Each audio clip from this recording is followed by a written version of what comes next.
Dios les bendiga, mis amados hermanos. Es para mí un gran privilegio de parte de Dios el poder estar acá con ustedes desde Los Ángeles, California. Para todos aquellos que nos siguen, queremos compartir hoy un tema bastante edificante. Estoy en el Zoom con los hermanos del Perú, los cuales estamos discipulando los días domingos a esta hora. Si usted desea integrarse al grupo, en mi página puse un link para el Zoom. Si usted desea entrar, con mucho gusto puede compartir con nosotros. Vamos a hablar hoy de elegidos para salvación. Este es un punto bastante teológico, pero es importante. Permítame, hermanos, voy a quitar este cuadro de acá. Disculpe. Se me olvidó quitarlo. Le decía que este es un tema bastante importante en la vida del cristiano, porque hay muchas corrientes hoy en día con respecto a este punto. Básicamente, en la teología existen dos grandes ramas, si podemos llamarle así, que es la rama arminiana y la rama calvinista. Una es contraria a la otra, por supuesto. Esto no se preocupen, que esto es una forma del enemigo para confundir al pueblo de Dios. Ellos siempre van a encontrar la antítesis de la tesis para poder llegar a una conclusión que no es teológica, que no es bíblica. Y eso fue lo que sucedió cuando Juan Calvino empezó a predicar la predestinación, que entendemos que por la época pudo haberse equivocado en algunos aspectos doctrinales, ya que estaban en una época de reforma, de cambiar lo que se había creído por casi 1800 años en la iglesia. Entonces, 1700 años en la iglesia, no es fácil cambiar esos conceptos. Entonces, para hoy nosotros que vivimos en la época de la informática, es bastante impactante el poder reflexionar con respecto a este punto. Sobre todo porque hay muchas tendencias ahora. Ahora ya no hay dos, ahora hay un montón de tendencias. Ahora hay quienes se ponen en medio de Calvino y en medio de Arminio. Hay quienes se van a la extrema izquierda de Arminio y otros a la extrema derecha de Arminio. Hay quienes se van a la extrema izquierda de Calvino y a la extrema derecha de Calvino. O sea, estamos hablando de un revoltijo doctrinal. Tan es así que este punto de la salvación siempre va a ser polémico en la iglesia. Siempre. Es un punto polémico. Es un tema que la teología lo tiene todavía en discusión. Yo no sé cómo lo hacen para ponerse a discutir, a debatir y a pelearse entre ellos por lo que dice la palabra, pero la Biblia es bien clara y es bien sólida en eso. Creo que lo que hay que entender es que la salvación tiene fases, y eso es lo que no logran comprender ellos. Que nosotros somos un ser tripartito y la salvación es integral. Pero cuando decimos que la salvación es integral, no nos referimos a que la salvación solamente se puede obtener o se puede tener en el alma, o solo en el espíritu, o solo en el cuerpo. No. Cuando decimos que es integral, decimos que en cada instante, en cada momento, cada paso que damos afecta nuestra vida en la salvación. Pero nosotros fuimos elegidos para salvación. La pregunta que siempre me hacen es, bueno, entonces, ¿somos salvos o no somos salvos?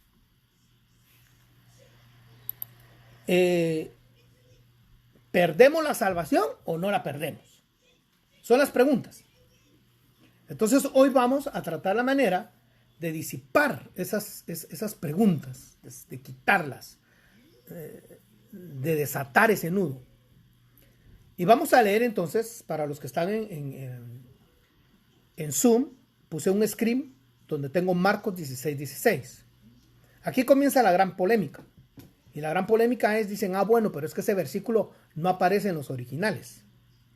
Bueno, digamos que no aparecen en los originales, lo vamos a contextuar para darle solidez a lo que allí dice. Porque en el contexto está la verdad. Muchas veces la verdad no está en el texto, está en el contexto. Ese es lo maravilloso de la Biblia. Que toda junta te dice la verdad. No es un versículo. Aquellas teologías y aquellos conceptos doctrinales que se fundamentan en un versículo se salen del contexto. Entonces, al salirnos del contexto, eliminamos la obra maravillosa que la palabra quiere hacer en nuestra vida.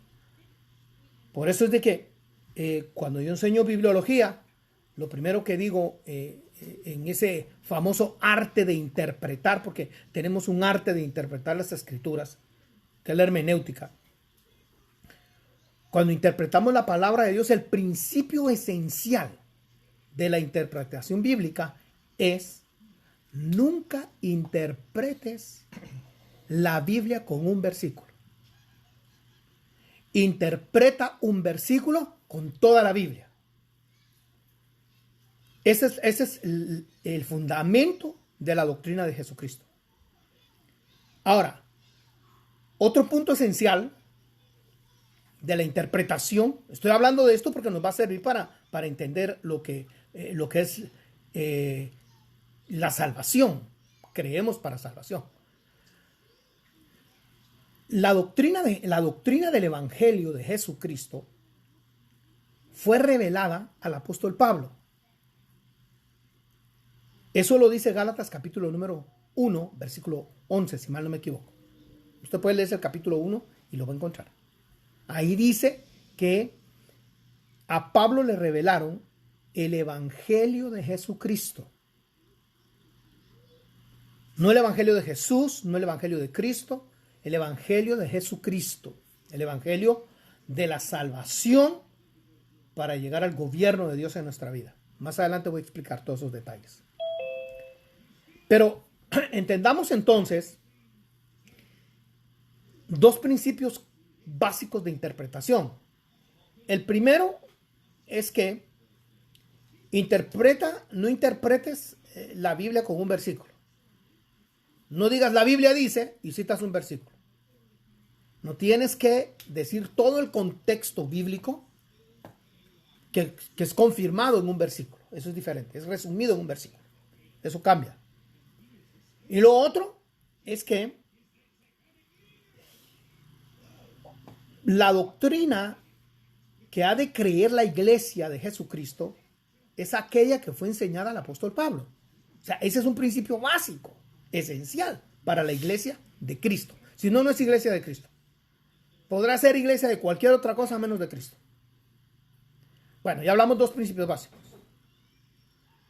El Antiguo Testamento es la sombra y la figura de los bienes venideros.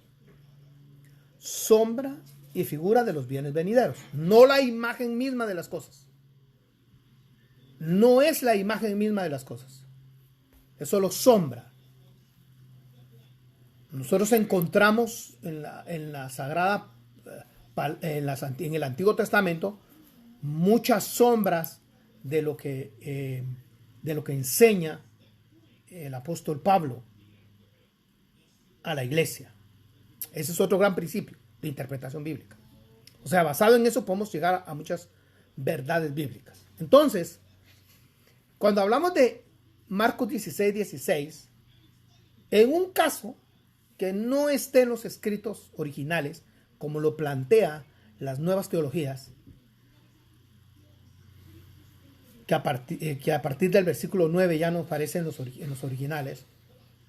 Sin embargo, este punto está respaldado en toda la palabra. Entonces vamos a ver otros detalles. Entonces establezcamos: el que crea y sea bautizado será salvo. Hay que creer y hay que ser bautizado para que se active la salvación. Esa es la clave. Creer, ser bautizado y se activa la salvación. Otra vez, lo repito, hay que creer, bautizarse para que se active la salvación. Si no hay bautismo, si solo se levantó la mano, yo sí creo, o se dice, yo sí creo, ahí no hay salvación. Hay que creer, y cuando hablo de creer, es creer en el mensaje del Evangelio de Jesucristo revelado al apóstol Pablo.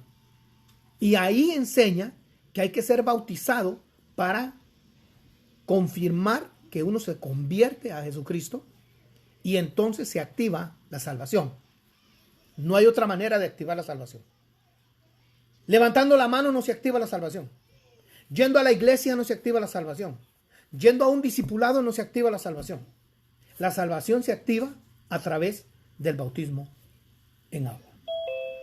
Bueno, ahí ya tenemos unos principios básicos, esenciales, que podemos establecer.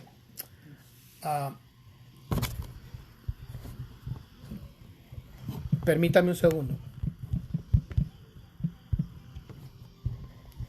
Bueno. ¿Quieres otra vez? No, estoy bien ahí. Gracias, hermano. Un break. Si lo destapo, me sale, ¿verdad? Bueno. No sé si estoy claro con esto que estoy diciendo. Ahora mire qué tremendo, porque luego dice el versículo, pero el que no crea será condenado. Claro, el que no cree que se va a bautizar, entonces no tiene por qué repetir. Pero el que no crea no se bautiza y no será salvo. No tiene lógica. Simplemente porque hay que creer. Y para creer hay que ser enseñado en esa creencia. Por esa razón es que hay un discipulado evangelístico, donde tú te sientas a compartir con aquellos que no han creído las grandes verdades del Evangelio de Jesucristo. Vamos a hacer más estudios con respecto a qué verdades tenemos que compartirle al inconverso. ¿Cómo creemos? Dice Hechos capítulo número 2, versículo 37. Disculpen que ahí dice act, pero lamentablemente este programa está diseñado en inglés y traducido al español, entonces por eso dice act, quiere decir hechos. Hechos 2:37 dice: al oír esto, compungidos de corazón, o sea, hay que estar compungido de corazón, adolorido de enterarse uno de cómo es que Dios decidió salvarnos. Es lo que quiere decir ese versículo. Le dijeron a Pedro y a los demás apóstoles: hermanos, ¿qué haremos? Y Pedro les dijo: arrepentíos y sed bautizados cada uno de vosotros en el nombre de nuestro Señor Jesucristo para perdón de vuestros pecados, y recibiréis el don del Espíritu Santo. Mire, aquí está toda la doctrina de la salvación. Compungido, arrepentido, bautizado y llenura del Espíritu Santo. O sea que no es nada más levantar la mano. ¿De dónde sacó la teología que había que levantar la mano? No entendemos eso nosotros. Ni fue la teología. Fue el pentecostalismo y la emoción de ver que la gente pasara llorando a los altares, aunque solo iban arrepentidos, no iban convertidos. Pero la salvación se alcanza a través del bautismo.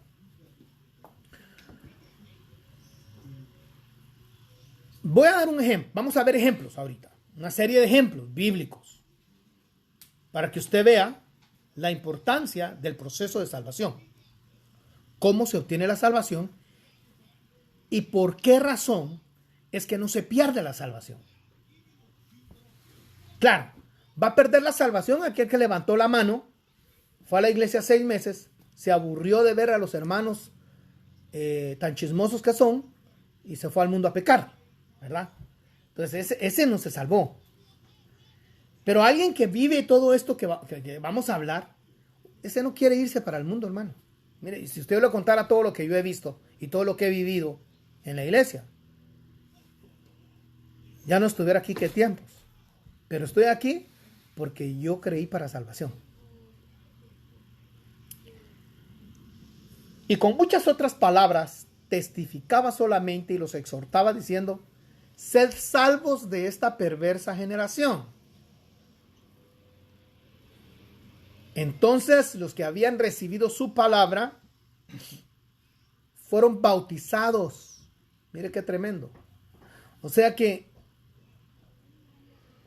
creer, la evidencia física de creer, de convertirse, es el bautismo. Y mire cuántos se bautizaron. 3,000 almas. Ahora mire, hermano, por esa razón es que no debemos nosotros hacer como hizo la Iglesia Católica en los 1400. En los años 1400 un cura, de alguna manera leyendo la palabra, comprendió que Dios quería regenerar al ser humano a través de la palabra. ¿Y qué fue lo que pasó? Lo que pasó fue que empezaron a bautizar niños para que se regeneraran. Entonces dijeron: bauticémoslos, porque es como la circuncisión, dijeron. Los bautizamos y de una vez se regeneran, y empezaron, hermano, a bautizar niños. Mire qué tremendo eso. Empezaron una verdad la convirtieron en una herejía. Entonces los que habían recibido su palabra fueron bautizados. El que recibe la palabra, el que se convierte a Jesucristo, hermano, hay que bautizarlo. No le neguemos el bautismo. Mire, no encuentro yo en las Escrituras ninguna oposición para que alguien sea bautizado. Ahora al que van a bautizar le preguntan: bueno, a ver usted, ¿y es casado? ¿Con cuántas mujeres ha vivido usted? A ver, ¿y usted, hermana, todos sus hijos son legítimos? Para bautizar a alguien no hay requisitos. El eunuco de Candace iba en el carruaje y le dijo a Felipe: ahí hay agua, ¿qué impide que yo sea bautizado? Y vino Felipe y le dijo: nada impide que seas bautizado, métete al agua. Hoy le ponemos obstáculos al que quiere, y al que no quiere lo queremos obligar a bautizarse. No funciona así, hermanos queridos. El que creyó, el que recibe la palabra, el que se convierte, ese se va a querer bautizar. No va a haber ningún problema con que se bautice. Va a correr a bautizarse. Ese que se corrió a bautizarse, ese ya experimentó la salvación, porque creyó y se bautizó. Es salvo. Este es el ejemplo que le estaba dando, que es el ejemplo 3 de los puntos que estoy tratando de poner en orden. Entonces Felipe abrió su boca y comenzando desde esta escritura. O sea que es importante, hermano, utilizar las escrituras para poder compartir a alguien la historia de qué es lo que pasó, qué vino a hacer Jesús a la tierra. Eso es lo que está compartiendo Felipe desde una escritura que es Isaías 58. Comienza a hablarle de quién está hablando Isaías 58, lo lleva, hermano, por la cruz del Calvario, por la muerte, por el sacrificio vicario, por el sacrificio vicario de Cristo, porque es un sacrificio vicario de redención. Lo lleva, hermano, por la doctrina que fue recibida por la iglesia del principio, que la iglesia del principio practicaba, y lo llevó hasta el punto de la conversión, donde le habló del bautismo en agua. Le anunció el evangelio de salvación, el evangelio de Jesús. Y como iban por el camino, yo calculo que ese tema, esa discusión con Felipe y el eunuco, por lo menos haber durado unas 8 horas. Lo que pasa es que ahí no nos narra el tiempo que se demoró, pero en 8 horas yo creo que puedo explicarle a alguien muy bien qué es el evangelio. En 2 palabras no se puede, en 3 palabras. Nosotros queremos en un mensaje de 45 minutos que alguien que usted lleva por primera vez a la iglesia levante la mano, reciba a Cristo y se bautice en agua. Eso va a ser imposible. Al menos que no haya sido tratado por Dios durante un periodo largo, que es el del engendramiento a la conversión. Pero este eunuco ya tenía 6 meses de estar leyendo la Biblia y ahora le envían a un tremendo evangelista que acababa de vivir con la persona maravillosa de Jesús todo Isaías 53 y se lo explica bien detallado, lo guía al bautismo y ni siquiera le dijo, ¿sabes qué? Te tienes que bautizar si quieres ser salvo. Claro, me imagino que se lo ha de haber comentado, pero no le dijo, mira, si no te bautizas te vas a ir al infierno. Si no te bautizas, no le dijo nada de eso, hermano. No lo obligó a bautizarse. Yendo por el camino, llegaron a un lugar donde había agua. Y no vaya a creer usted que había un lago, ¿verdad? Estaba a la orilla del mar, ¿no? Hermano, había un charquito de agua. Era en el desierto. Y el eunuco dijo, mira, agua. O sea que el eunuco lo que estaba esperando era que hubiera agua. ¿Qué impide que sea bautizado? Esa es la clave. Cuando la misma gente te dice, hermano, bautíceme porque mire, yo ya me convertí, aquí estoy para seguir a Cristo. Esa gente jamás se va a ir al mundo, hermano. Jamás va a regresar a su vómito. Se va a tropezar. Va a pecar. Porque el que diga que no peca hacia Dios es mentiroso. Va a cometer todos los errores que usted piensa que puede cometer un cristiano evangélico. Claro, van a haber errores. Pero ese jamás va a querer regresar al mundo a pecar, a revolcarse, a renunciar a la fe cristiana. Jamás lo va a hacer. ¿Por qué? Porque se convirtió. Mire lo que le dice Felipe, si crees, ¿a qué tenía que creer? A todo el mensaje que ya le había enseñado Felipe durante 8 horas. Un discipulado intensivo de 8 horas. Si crees con todo tu corazón, puedes. Mire qué tremendo. Respondiendo él y dijo, creo que Jesucristo es el Hijo de Dios. Yo creo. Y mandó a parar el carruaje. Ambos descendieron al agua, Felipe el eunuco, y lo bautizó. Es el segundo ejemplo. El tercer ejemplo. El cuarto ejemplo. Esto es más maravilloso porque en este ejemplo de salvación vemos cómo entra Pedro en la casa de Cornelio y Pedro todavía era un poquito legalista. Todavía se aferraba a la ley. Estaba tan apegado al judaísmo como hoy muchos quieren hacerlo, ¿verdad? Se quieren pegar al judaísmo. Y el judaísmo y el cristianismo no encajan. No hacen clic. Es mentira. De Cristo os desligasteis los que por la ley os queréis justificar. Gálatas capítulo 5, versículo número 2. Se desligan de Cristo cuando quieren justificarse por la ley. La ley ya la cumplió Cristo. Nosotros solo debemos de cumplir el creer en Él. Eso nos salva. Creer en Él nos salva. No te salva creer en otra cosa. No, pero yo también creo en la ley. No te salva eso. Perdóname, hermano. Eso no salva. Puede ayudarte a renovar tu alma, que es diferente. Es muy diferente. Pero luego vamos a hablar de eso. De la ley. Y voy a leer Hechos 10:44. Mientras Pedro hablaba estas palabras, el Espíritu Santo cayó sobre ellos, todos los que escuchaban el mensaje. Mire, si el Espíritu Santo no hubiera caído sobre ellos, Pedro no los bautiza. Por eso es que hay gente que recibe primero la llenura del Espíritu Santo y después van con el pastor, hablé en lenguas, fíjese que mire, y empiezan a hablar en lenguas, hermano. Y ahí viene el pastor y le dice, hermana, pero usted no es casada. Como que si el Espíritu Santo no lo sabe, ¿verdad? No la puedo bautizar. Esos son más legalistas que Pedro. Porque no tienen nada que ver una cosa con la otra. Nada.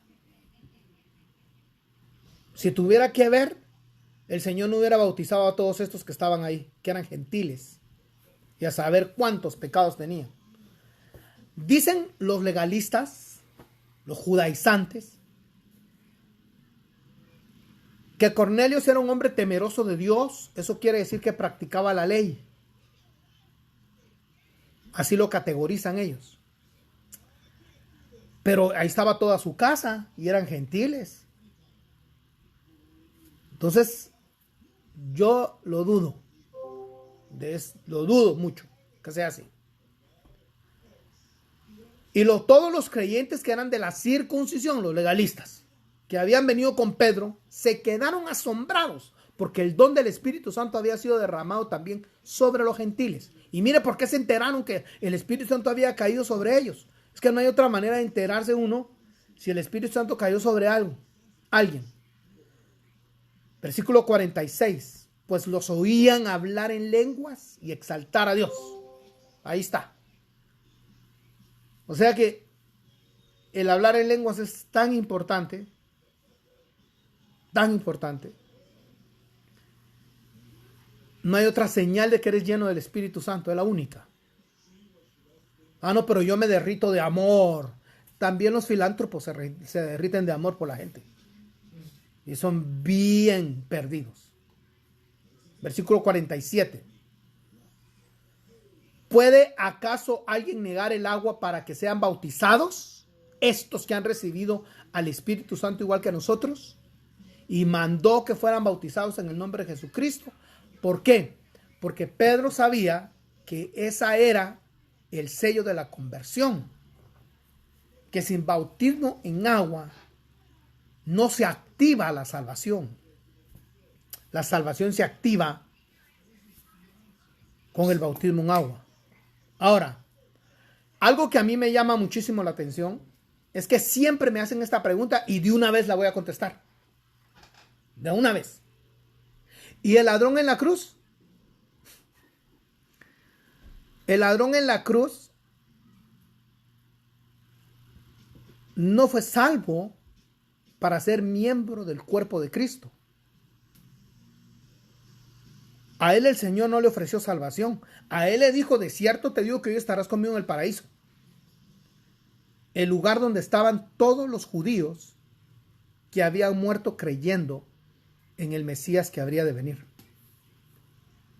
Entonces déjeme decirle esto. Él fue el último del Antiguo Testamento que entró, pero no fue el primero de la iglesia. Eso tenemos que entenderlo. No podemos meter dentro del cuerpo de Cristo al ladrón en la cruz. Y no porque yo no quiera, sino porque simplemente no encaja con el contexto bíblico. Ejemplo 5.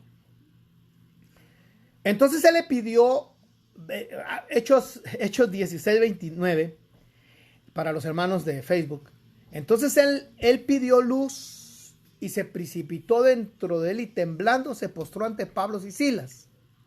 Y después de sacarlo dijo, señores, ¿qué debo hacer para ser salvo? Ahora, note conmigo. A este le dice los apóstoles, cree en el Señor Jesucristo y serás salvo tú y tu casa. Voy a aclarar varias cosas aquí. Primero, este policía, porque era un policía que estaba cuidando la cárcel, había estado escuchando a Pablo y a Silas cantar y oír, hermano, la palabra. ¿Usted cree que Pablo y Silas no se la pasaban hablando de la palabra? Para que este centurión o policía, digamos, ¿no?, decida convertirse a Cristo, es porque había estado escuchando el plan de salvación. Entonces, cuando pasó el momento que vivieron, él dice, ¿qué debo hacer? ¿Qué debo hacer para ser salvo? Y la respuesta fue simple y sencilla: cree. Es que el creer salva. Pero mire, algo tremendo. ¿Lo dejaron así? ¿Solo dijeron cree en el Señor y será salvo? ¿Y lo dejaron así? No. Mire lo que pasó en el versículo 32. Y le hablaron la palabra del Señor y a todos los que estaban en su casa. O sea que reunió a toda su familia. Y Pablo y Silas les fueron a meter una discipulada, hermano. Yo no sé cuánto tiempo se demoraron discipulándolos, pero yo creo que en esos discipulados de Pablo ha de haber sido maravilloso estar. Y él los tomó en aquella misma hora de la noche, les lavó las heridas, dice, y enseguida fue bautizado él y todos los suyos. Los bautizaron. O sea, Pablo no esperaba. No sabes qué, te voy a dar un curso de bautismo de 8 días. No, si ya se lo había dado. Y ese es el punto. Nosotros decimos a la gente, levante la mano, acepte a Cristo. Y no, siéntate con ellos, háblales del evangelio, enséñales qué es el evangelio. Y de último, diles, ok, para ser salvo necesitas creer y bautizarte en agua. Así comenzamos el tema. Ejemplo 6. Ejemplo 6. Otra vez Pablo. Hechos 19:1. Y aconteció que mientras Apolos estaba en Corintios, Pablo, habiendo recorrido las regiones superiores, llegó a Éfeso y encontró algunos discípulos. Ya eran discípulos, imaginen. Y les dijo, ¿recibiste el Espíritu Santo cuando creíste? Y ellos le respondieron, ni siquiera hemos oído que hay Espíritu Santo. Hay iglesias que ni siquiera han oído que hay que hablar en lenguas para que se selle la salvación en sus vidas. El bautismo en agua activa la salvación, pero la llenura del Espíritu Santo sella la salvación. Espero que entiendan esas dos cosas, que son importantísimas. Lo repito, el bautismo del Espíritu Santo, el bautismo en agua activa la salvación. La llenura del Espíritu Santo sella la salvación. Por eso son importantes. Entonces les dijo, ¿en qué bautismo fuisteis bautizados? Ellos contestaron, en el bautismo de Juan. O sea que sí se habían bautizado, pero se habían bautizado mal. Tenían un bautismo que había pasado de actividad. Es como muchos que se bautizaron en agua porque los llevó la abuelita. Y les digo, si no te bautizas, no te voy a dar para el cine un mes. Bueno, así sí me bautizo. Claro. Y se bautizó. O si no, la mamá les dijo, mira, mi hijito, bautizate y no te vas a ir al infierno. No dijo, yo me bautizo, si no me voy al infierno. Ese pobre todavía no es salvo. Necesita bautizarse. ¿Cuántos creyentes descendieron al agua del bautismo y no se habían convertido? Y eso es lo que quiero que veamos hoy. Examina tu bautismo en agua. ¿Cómo me bauticé? ¿Me bauticé creyendo? ¿Me bauticé convertido a Cristo? ¿O me bauticé porque me llevaron a la fuerza? Te dijo la esposa, mi hijito, si no se bautiza, no sé qué va a pasar con nosotros. Entonces vino usted y dijo, me bautizo. Y te bautizaste. O si no te dijo la novia, si no te bautizas no me caso. Y te bautizaste. Necesitas bautismo en agua. Y Pablo dijo, Juan bautizó con el bautismo de arrepentimiento, diciendo al pueblo que creyera en aquel que vendría después de él, es decir, en Jesús. Cuando oyeron esto, fueron bautizados en el nombre de Jesús. Se bautizaron inmediatamente. Entonces, la salvación comienza con creer, se activa con el bautismo en agua y lo sella el Espíritu Santo. Así soy salvo. Entonces dice el apóstol Pablo, ¿cómo es que hemos obtenido esa salvación? Y dice Pablo, por gracia habéis sido salvos. Por gracia. Ese es otro gran tema de la Biblia. Yo me demoré 10 años estudiando la gracia. Muchos no la entienden. Cuando uno habla de gracia, la gente piensa que está hablando de libertinaje y no. Va a parecer libertinaje, pero no lo es. La gracia te hace libre y conoceréis la verdad y la verdad te hará libre.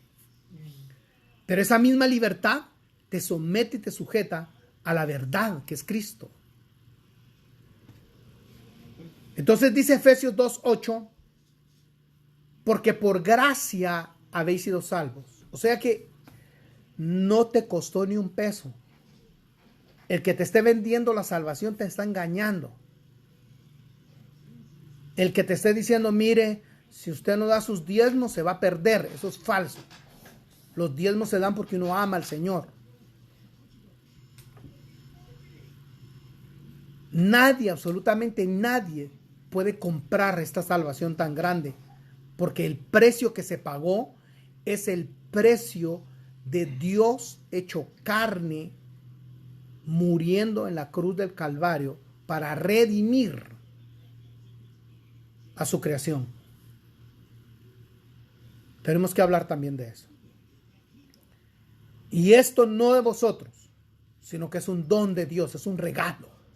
La gracia es un regalo de Dios. La gracia es el único medio por el cual podemos obtener la salvación. No hay otro. Porque por medio de la gracia entendemos el Evangelio de Jesucristo. Por medio de la gracia nos damos cuenta que no podemos ni siquiera mover un dedo para vivir esta salvación tan grande. Tuvo que haber una intervención divina para que estuviéramos hoy ustedes y yo aquí escuchando la palabra. Por eso el proceso de regeneración es el Espíritu Santo el que lo ejecuta. Y ahorita vamos a ver que la primera gran fase de la salvación es el Espíritu Santo el que la ejecuta, que es el regenerarnos. Desde el momento que somos engendrados por la palabra hasta que nos convertimos, hasta que creemos en el Evangelio y nos bautizamos. Entonces el Espíritu Santo sella que Él ejecutó la obra santificadora del Espíritu y te sella. Esa es la obra santificadora del Espíritu. Traerte a la salvación tan grande que es por gracia. No hay intervención humana. No hay nadie, absolutamente nadie que pueda convencerte. Tiene que ser el Espíritu Santo el que te haga entender, el que haga que tu corazón se compunja, que te arrepientas, que te conviertas, que te bautices en agua. Y es Él el que desciende y te llena. Por eso a mí me impacta cuando hay gente que me dice, pastor, me estaba bañando y empecé a cantar un corito y de repente empecé a llorar y empecé a hablar en lenguas. Y yo les creo. Hay gente, hermano, que salió del bautismo en agua, uno les pone las manos y comienzan a hablar en lenguas. Y la gente dice, qué poder el que tiene ese pastor. No, que no es el pastor, fue el Espíritu Santo, porque es por gracia. Por los pastores que hacen alardes del Espíritu Santo, cuando el único que tiene la autonomía y tiene el poder para actuar es el Espíritu Santo. Él no nos necesita a nosotros. Nosotros lo necesitamos a Él. Lo que pasa es que Él necesita quien lo exprese, quien lo diga, quien lo hable. Y entonces Él te usa tus manos, usa tu boca para engendrar a otros por medio de la palabra, para que otros se arrepientan, para que otros reciban la llenura del Espíritu Santo. El otro día me dijo alguien, hermano, pero es que a mí no ha orado alguien muy ungido por mí para que yo reciba el Espíritu Santo. No. Si no es que el ungido el que te va a llenar el Espíritu Santo. Si todos somos ungidos. Media vez tienes la llenura del Espíritu Santo, ya eres ungido. Solo pon la mano y cree que Dios puede hacerlo. Lo que pasa es que nos han enseñado equivocado el Evangelio. Se lo hemos atribuido a seres humanos. Porque hablan bonito, porque tienen el poder de hablar, el poder de la lengua para expresarse. Y lamentablemente los hombres también somos bien hipócritas, porque empezamos a aparentar algo que no somos y la gente detrás de uno, ¿verdad? Disculpe, no estoy enojado, nada más le estoy haciendo ver lo que está sucediendo en el cuerpo de Cristo. Por gracia habéis sido salvos. Hermano, nadie, absolutamente nadie pagó el precio de tu salvación. No dejes que nadie te condene, por favor. No dejes que nadie te diga que no eres salvo. No dejes que nadie te diga que has perdido la salvación. Porque el único que lo va a determinar es Dios. Y lo va a determinar en el juicio de la iglesia, en el juicio de Cristo, en el bima de Cristo. Ahí vamos a saber quién es quién. Pero ahorita no. Ahorita no dejes que nadie te quite la salvación. Ay, no, pero es que ese hermano es bien pecador, a saber si será salvo. ¿Y acaso tú moriste por él en la cruz? ¿Acaso tú pagaste el precio? Si el precio lo pagó Cristo, Él derramó su sangre. Somos limpios, lavados con la sangre preciosa de Cristo. Nadie, absolutamente nadie, debe de condenarte ni de juzgarte. Porque eres tú, nada más que tú, yo y nada más que yo, que voy a dar cuentas ante el trono de nuestro Padre Celestial. Por gracia habéis sido salvos, por medio de la fe. Cuando aparece la palabra ahí fe, es el mismo término de creer, que es pisteos en griego. Sido salvos por medio del creer. ¿Creer a qué? A la doctrina del Evangelio de Jesucristo, que es el que te enseña la salvación, para que por medio de ese conocimiento puedas obtener esta salvación tan grande.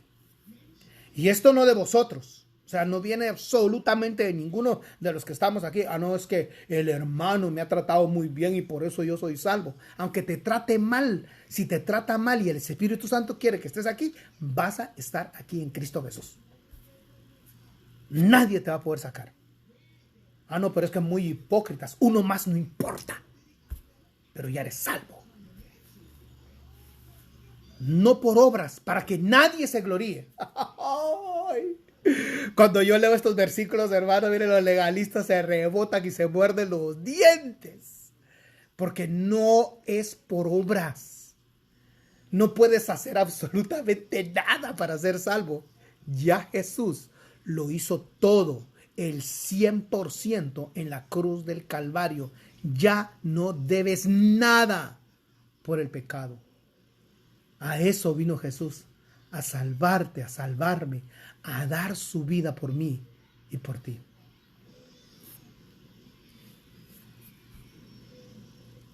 El que cree, ahí está la clave, esto es tremendo, porque el que cree obtiene la vida eterna. Juan 3:36, que son las palabras mismas de Jesús, dice, el que cree en el Hijo tiene vida eterna, no tendrá. Mire, los legalistas quisieran que ahí dijera tendrá, pero el Evangelio de Jesucristo dice que si tú crees, tienes la vida eterna. Y por eso Pablo en la carta a los Romanos, capítulo número 8, versículo 1, dice, porque ninguna condenación hay para los que estamos en Cristo Jesús. Ninguna. Ya tienes la vida eterna. Nadie te la puede quitar porque Jesús la compró con sangre. Y el único precio que Dios estaba requiriendo para que la vida eterna fuera dada al ser humano, a la descendencia adámica, a la descendencia del Hijo de Dios, era la sangre justa. Y esa fue la que pagó Jesús. Cuando hablemos de la justificación, vamos a ir entendiendo un poquito más esto. El que cree en el Hijo tiene la vida eterna. Ahora, mire lo que dice acá. Y la Biblia de las Américas es bien clara en esto. Porque dice, pero el que no obedece al Hijo, note que aquí no está hablando de creer ya, está hablando de obediencia. Lamentablemente, la Reina Valera del 60, manipulando ese versículo, tradujo, mas el que no cree. Pero el griego no dice eso. Y la Biblia de las Américas lo corrigió. Pero el que no obedece al Hijo no verá la vida. Claro, no la vida eterna. No verá la vida abundante que puedes tener aquí en la tierra. O sea, sí hay consecuencias cuando yo peco. ¿Cuál es esa consecuencia? Que yo no voy a ver la vida abundante, la vida eterna aquí en la tierra. Entonces, cuando yo peco, me limitan de lo que Dios quiere que yo viva aquí en la tierra. Pero la vida eterna ya me la dio Jesús en la cruz del Calvario cuando dijo, consumado es. Ahí me dio la vida eterna. Y nadie me la quita. Nadie. Antes yo dejaba que me manipularan la mente. Ahora ya no. Ahora voy a lo que dicen las Escrituras. Y por eso te estoy dando versículos para que tú los analices, los pienses. Y puedes buscar todos los que quieras en contra de esto. La antítesis a esto lo puedes buscar. Y al final vas a quedar convencida por el Espíritu Santo que la salvación no se pierde. No verá la vida, sino que la ira de Dios permanece sobre él. ¿Qué es lo que pasa? Que muchos son salvos y están viviendo como mundanos porque tienen la ira de Dios sobre ellos. Pero ya son salvos. No obedecen a la palabra. La obediencia lo que te trae es la liberación de la ira que tenemos aquí en la tierra. Más adelante, cuando hablemos de Adán, cómo vivió Adán después de que salió del huerto, vamos a poder comprender esto de la ira y cómo es que se ha establecido sobre el hombre una oscuridad que es la que lo gobierna. Y lamentablemente cuando el cristiano no obedece, la luz de Cristo no es suficiente para poder iluminar las tinieblas en las que se encuentra. Y Jesús lo dijo, si la luz que está en vosotros son tinieblas, imagínense cómo serán las propias tinieblas. O sea, Jesús habló de esto. Y es que, como decía Einstein, la oscuridad no existe. Es la falta de luz. Bien simple. Un poquito de física. El que cree en el Hijo tiene vida eterna, pero el que no obedece al Hijo no verá la vida, sino que la ira de Dios permanece sobre él. Por eso hay cristianos que no levantan cabeza porque el pecado los alcanzó y la ira de Dios permanece sobre ellos, aunque tienen vida eterna. Segunda Timoteo 1:9. Este versículo es tremendo, tremendo. Miren lo que dice, porque aquí está más arraigado lo que le estoy diciendo. Quien nos ha salvado y nos ha llamado con un llamamiento santo. Fue el Espíritu Santo el que nos llamó a esta salvación. Por eso yo creo que hay dos llamamientos. El llamamiento a la salvación y el llamamiento a integrar el cuerpo de Cristo. Hay quienes solo se quedan con el llamamiento a la salvación. No entran al cuerpo de Cristo. Posiblemente en las próximas clases hablemos de los dos llamamientos, que es el kaleo y el kletos. El llamamiento para salvación y el llamamiento para integrar el cuerpo de Cristo. Quien nos ha salvado y nos ha llamado con un llamamiento santo, no según nuestras obras. Otra vez martilla. Pablo, ¿por qué martilló eso tanto? Lo martilló porque había gente que insistía tanto que había que guardar la ley en esa época. Porque aquí está hablando de las obras de la ley, no de las obras de caridad. No según nuestras obras, sino según, aquí viene lo tremendo, su propósito. La salvación solo se obtiene según su propósito. Si tú, mi querido hermano, has vivido el proceso de regeneración o vas en ese camino, estás entendiendo lo que te estoy diciendo, es porque el Espíritu Santo te está iluminando y te está dando puntaladas para que llegues a la conversión o al arrepentimiento o al compungimiento o al bautismo en agua o a la llenura del Espíritu Santo o a la integración del cuerpo de Cristo. No según nuestras obras, sino según su propósito y según la gracia. Aquí está el punto.